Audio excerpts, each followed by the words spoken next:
years after their first meeting in Beijing, former rivals Mario and Sonic go head-to-head for pride and glory once again.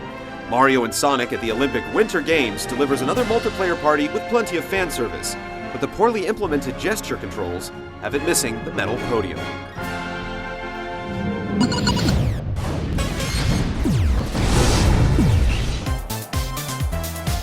Just like in the previous iteration, Mario and Sonic offers up a lot of different events and minigames for up to 4 players to participate in. They're the usual suspects based on the Winter Olympics, but aside from a few cheap thrills, they're merely watered-down experiences. There's some effort to keep things fresh with the inclusion of dream events, but they play just like the traditional games, with elements of Mario Kart and other hints of nostalgia mixed in.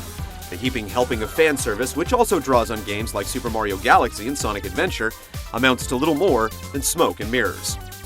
Aside from participating in the events individually, players can tackle the festival or party games modes. The party games mode masquerades as a unique diversion, but it still primarily relies on the standard experience.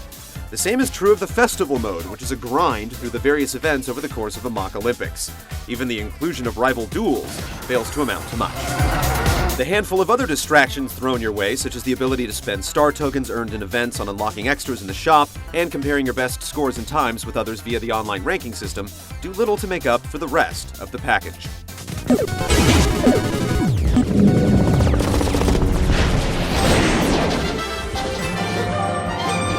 Mario & Sonic offers multiple control options based around the Wii Remote and Nunchuck, and there's even support for the Wii Balance Board in a few cases. Though the Wii Remote works best, you'll encounter issues with the gesture controls regardless of which scheme you use. Since nearly every event relies on them, this is a big problem. Depending on what event you're playing, the controls can either be unresponsive or overly so. When you're figure skating, for example, the game will sometimes fail to pick up your jumps. Meanwhile, in speed skating, it's way too easy to accidentally trigger a stride. These issues are further compounded by the fact that some on-screen prompts are flat out confusing, and oftentimes completely obscured by odd camera angles. There's no Wii Motion Plus either, so if you're looking for precision, you won't find any here. And therein lays the biggest issue. Most of the events demand a bit of precision.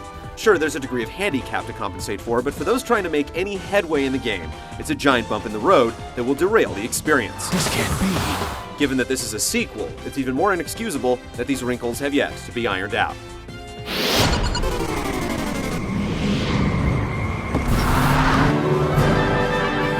Mario & Sonic keeps things simple with visuals that aren't very memorable.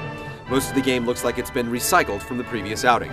It's obvious that the production was shortchanged simply by the fact that environments borrowed from previous Mario & Sonic titles look worse than their original counterparts. And aside from a handful of tunes, the soundtrack suffers from the same problems as the visuals. Mario & Sonic should have sat out the Olympic Winter Games. The lackluster controls put a huge damper on the experience for anyone trying to take the game seriously. Let's face it, the Wii has no shortage of minigame compilations that are more worthy of your time and money. You're best served by staying in this winter.